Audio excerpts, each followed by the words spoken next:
Ay, bueno, pues muy buenas tardes, aunque ya vamos un poco tarde, ¿verdad? Pero vamos a ser más estrictos en esta mesa y a mí me toca dar, según me decía Cristina, el contexto internacional en el que se mueve hoy Rusia. Es un poco diferente al problema de las migraciones, pero ¿qué está pasando hoy en Rusia? En primer lugar, tenemos que en el año 2000, desde que toma el poder el presidente Putin, hay un aumento de la economía debido al alza de los precios del petróleo, en primer lugar. En segundo lugar, tenemos que, sin embargo, cuando se dan las sanciones como producto de la reabsorción de Crimea por la Federación Rusa, tenemos que antes de 2014 se registraron en la economía rusa muchos indicadores positivos sin ninguna señal de declive. La depreciación del rublo de Rusia y la recesión de la economía de este país son las consecuencias directas de las sanciones que impuso Occidente. Es evidente la reducción del valor de la moneda nacional que influyó negativamente en la economía rusa.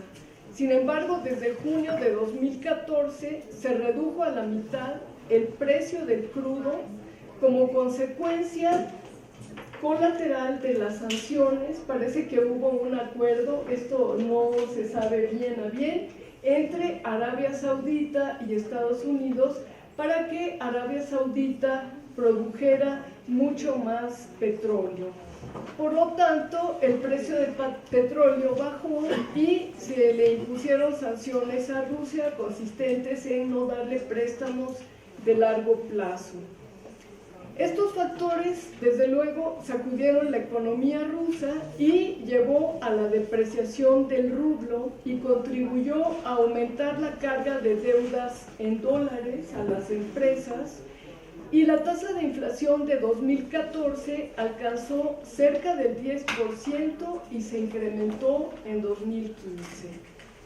Tenemos así que la causa principal de estas sanciones y de este acuerdo para la baja de los precios del petróleo fue el hecho de que en Occidente se vio el problema de la Plaza Maidán, el problema de Ucrania, de tal forma que no se concibió como un golpe de Estado al presidente Yanukovych, lo que en realidad sucedió, sino se vio como un movimiento para poder cambiar el gobierno por parte de la gente, una especie de revolución, lo que fue realmente una revolución de color.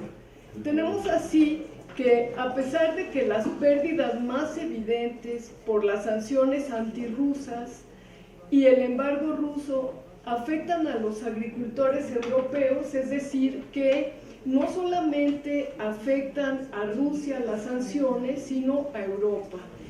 Sin embargo, el mayor impacto en contra de la Unión Europea es en el sector tecnológico, que ha sufrido pérdidas por miles de millones de euros, aunque este efecto negativo es menos visible. Para la extracción de crudo, la industria petrolera y la cooperación en este ámbito, debido a las sanciones, no se ha podido vender maquinaria ni equipo por un valor de miles de millones de euros, dijo el secretario de la Comisión Europea. Y por lo tanto, esto para la Unión Europea en términos financieros representa muchísimo, pero es menos evidente. Las pérdidas de ingresos se sintieron con más fuerza en aquellos sectores para los que uno de sus principales mercados es Rusia, y esto afecta particularmente a las compañías tecnológicas.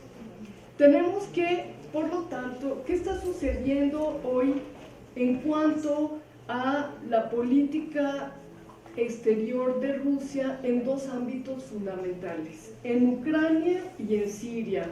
En Ucrania tenemos que toda esta situación del derrocamiento de Yanukovych, la división de Rusia entre la división de Ucrania, perdón, entre la Ucrania prooccidental y la Ucrania oriental, tiene varios niveles de significado, pero en el plano geopolítico consiste en si Europa seguirá desarrollando lazos económicos y políticos más profundos con Rusia de los que tuvo hasta antes de Maidán, o si Estados Unidos tomará medidas más agresivas para reducir la velocidad, dar marcha atrás y potencialmente romper la creciente relación económica de Europa y Rusia.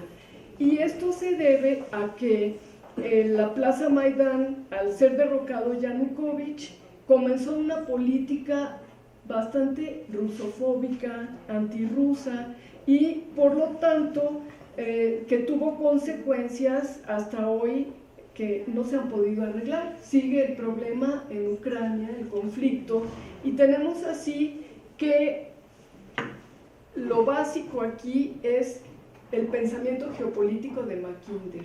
Mackinder planteaba, el geopolitólogo inglés, que nunca debían unirse Alemania y Rusia. Eran los dos colosos europeos y por lo tanto debían estar separados. El hecho de que después de la desintegración de la Unión Soviética, Alemania se convirtió en el principal socio comercial de Rusia, en el sentido de que le vende casi hasta el 40% del gas que utiliza. Esto era atípico para el pensamiento anglosajón de Mackinder y de su sucesor fundamental, asesor político de los presidentes estadounidenses, Zbigniew Brzezinski. Tenemos así que estos intereses, por lo tanto, vieron el surgimiento de la crisis general en Ucrania en 2013 como una oportunidad para asegurar aún más la hegemonía económica mundial de Estados Unidos mediante la prevención de lo que se percibe como una peligrosa desviación de Europa hacia una mayor integración económica con una Rusia que resurge. Es muy bien conocido la creciente dependencia de Europa del gas, como les decía, y de la energía rusa. En la última década, la dependencia de Europa ha crecido hasta ocupar al menos una tercera parte del gas que consume de Rusia. Y las economías de Europa del Este son casi totalmente dependientes del gas ruso. Y esta dependencia energética visible crea una dependencia económica mutua entre Rusia y Europa. El comercio de importación y exportación de Alemania, Italia y Francia con Rusia en varias categorías ha crecido significativamente en la última década, incluyendo la producción y exportación de equipo militar. El caso de los portaaviones que hizo Francia por encargo de Rusia y que no se le vendieron finalmente a Rusia es un caso significativo de la injerencia estadounidense para que no se diera esta venta. Los portaaviones nunca fueron entregados. Las propuestas de Estados Unidos para proveer a Europa de gas natural licuado es otro indicador de su intento por apartar a Europa fuera de la fuente del abastecimiento ruso. Es decir, la idea geopolítica o el plan geopolítico estadounidense es que Rusia ya no le venda gas a Europa, sino que sea Estados Unidos a través de Qatar que lo venda, y esto es una de las razones de la guerra en Siria. Tenemos, por lo tanto, que cuando se ve de manera más global y estratégica, lo que parece ser una política errónea, aventurera de Estados Unidos en Ucrania, que se pone en marcha y que es dirigida por una ala neoconservadora dominada por el Departamento de Estado, desde el invierno pasado, es en realidad una intervención planificada y la respuesta por parte de los intereses de Estados Unidos para separar a Alemania de Rusia y que no se dé esta unión atípica para el pensamiento anglosajón. Tenemos, por lo tanto, que la intervención directa de Estados Unidos en Ucrania, que desplazó a los europeos en febrero de 2014 para llevar a cabo el golpe de Estado, debería ser vista, por lo tanto, en este contexto de la respuesta política de Estados Unidos a posibles cambios estratégicos a largo plazo en Europa. Hillary Clinton representaba esta continuidad y por eso es entendible por qué mejor se pensaba que llegara en Rusia, se prefería que llegara Trump. Entonces tenemos así que qué mejor manera de poner a Europa completamente de vuelta en el ámbito económico estadounidense que precipitando una crisis política en Ucrania que lleve a Rusia a un conflicto militar prematuro y directo con el Occidente. Tenemos así que no todo el pensamiento político en Estados Unidos es igual. Por ejemplo, está el profesor John Meshmer, el internacionalista con enfoque realista, que argumenta que según la versión prevaleciente en Occidente, la crisis ucraniana es causa de la agresión rusa solamente. Eso es lo que oímos en los medios de comunicación todo el tiempo, ya que el presidente Putin anexó Crimea con el objetivo de resucitar el imperio ruso y puede incluso anexar el resto del territorio ucraniano, así como los bálticos, que es hoy este proyecto de la RAND Corporation que está con la mira de que Rusia siga siendo cercada con armamento por la OTAN. Entonces, esto es lo que impera en los medios de comunicación debido a la guerra informática que existe. Sin embargo, para Mearsheimer, y me parece que es mucho más correcta esta posición, esta visión es errónea. Los Estados Unidos y sus aliados europeos tienen la mayor responsabilidad en esta crisis de Ucrania. La raíz de este problema es la expansión de la OTAN, el elemento central de una gran estrategia para mover a Ucrania fuera de la órbita rusa e integrarla a Occidente. Aquí tenemos la reincorporación de Crimea después del golpe de Estado en Ucrania. Fue la lectura de costo-beneficio que hizo el gobierno ruso.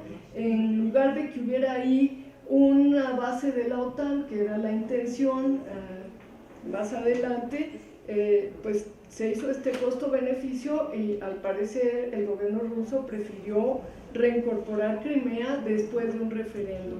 Tenemos así que Mearsheimer es aún más crítico de la política exterior estadounidense cuando afirma que desde mediados de los 90 los líderes rusos se opusieron terminantemente a la extensión de la OTAN. Para Putin, el derrocamiento ilegal del presidente prorruso Yanukovych y democráticamente electo, que él correctamente denominó como un golpe de Estado, fue la última gota que derramó el vaso. Respondió con la toma de Crimea, una península que él temía que albergaría una base naval de la OTAN. Para Mearsheimer, las élites estadounidenses y europeas han estado ciegas porque consideran que la lógica del realismo tiene poca relevancia en el siglo XXI. Sin embargo, la crisis de Ucrania muestra que la realpolitik sigue siendo relevante e ignorarla conlleva un gran riesgo. Tenemos que en la concepción de Mearsheimer, a Washington puede no gustarle la posición de Moscú, pero debería entender la lógica detrás de esta. Es la geopolítica. Las grandes potencias son siempre sensibles a las potenciales amenazas cerca de su territorio. Después de todo, Estados Unidos no toleraría que potencias distantes desplegaran fuerzas militares en el hemisferio occidental, mucho menos en sus fronteras. Hay que imaginar el horror en Washington si China construyera una gran alianza militar y tratara de incluir en esta a Canadá y México, por ejemplo, ¿no? Bueno, y el Estado Islámico, esta es la otra parte de la política internacional. El Estado Islámico como herramienta para el control del territorio, la estrategia de Rusia en Siria. Tenemos aquí que la efervescencia de los cambios en el mundo islámico se intenta utilizar por diversas fuerzas también en el plano geopolítico. La paradoja consiste en que los principales creadores y financieros de la estrategia denominada Primavera Árabe son las monarquías sunitas del Golfo Pérsico, que a su vez carecen de todos los objetivos por los que se supone que luchan estos cambios: democracia, justicia social, soberanía nacional, un alto nivel educativo, la posición de la mujer igual que la del hombre. Y al contrario, las monarquías del Golfo propician estos cambios junto con sus aliados de Occidente, Estados Unidos y la Unión Europea, para liquidar a los gobiernos que no son afines a sus objetivos de expansión geopolítica y que poseen un proyecto nacional, por ejemplo, como lo tenía Saddam Hussein en Irak y Muammar Gaddafi en Libia, que eran estados laicos en donde la educación sí era más abierta para la población y por lo tanto no se trata de esos estados totalmente teocráticos que son muy verticales, como es el caso de Arabia Saudita. Además, las monarquías del Golfo intentan liquidar los proyectos estatales laicos en el Medio Oriente. Otro ejemplo muy importante es la caída de Hosni Mubarak y la llegada al poder de Mursi, que solo fue derrocado bajo la presión del ejército egipcio, que no deseaba compartir el poder con los hermanos musulmanes. Bueno, pero ¿qué tiene que ver esto con Rusia? ¿Por qué Rusia está en Siria? En lo que respecta a Rusia, también estos cambios están dirigidos en su contra, ya que posee repúblicas islámicas. Existe el surgimiento de grupos de oposición clandestinos, verdaderamente enemigos al liderazgo de la república, que ya empiezan a actuar abiertamente. Sin duda, la influencia exterior alimenta y dirige a estos enemigos internos. ¿Y cuáles son las tres razones fundamentales?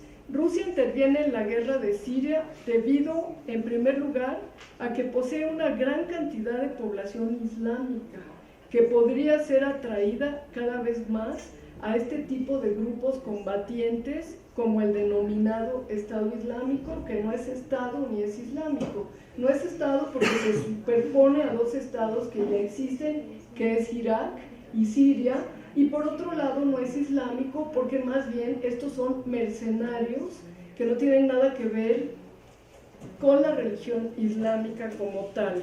Y en segundo lugar, su área de influencia son las repúblicas del Asia Central, que también son islámicas.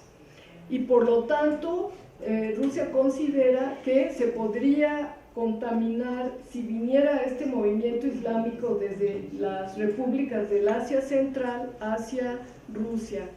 Y finalmente, y tal vez lo más oculto, pero lo más importante, es para confrontar el proyecto geopolítico occidental y de las monarquías del Golfo, que pretende sustituir a Rusia en la venta del gas que realiza a la Unión Europea y primordialmente a Alemania.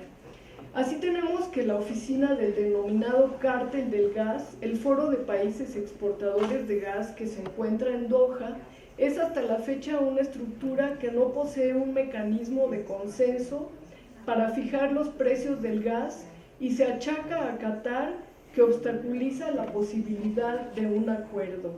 Es que el proyecto de Qatar fundamentalmente consiste en la creación de enormes transportadores de gas licuado. Este proyecto de transportadores marítimos gigantes se denomina QMAX. El primer tanque transportador creado se denomina Mosa y puede transportar 266 metros cúbicos de gas licuado. Y bueno, yo diría que todo este proyecto, que está muy bien planeado, es un proyecto entre las monarquías del Golfo, del Qatar básicamente con Estados Unidos, para seguir aislando a Rusia en el punto más neurálgico, que es la venta de energéticos que realiza, y así lograr un mayor aislamiento. Debido a esta razón está, por lo tanto, Rusia en Siria, aunque esto le representa un enorme costo, pero necesario para evitar la partición de Siria, que sería el resultado de que el Estado Islámico gane. Muy bien, pues yo hasta aquí lo dejo y les agradezco mucho.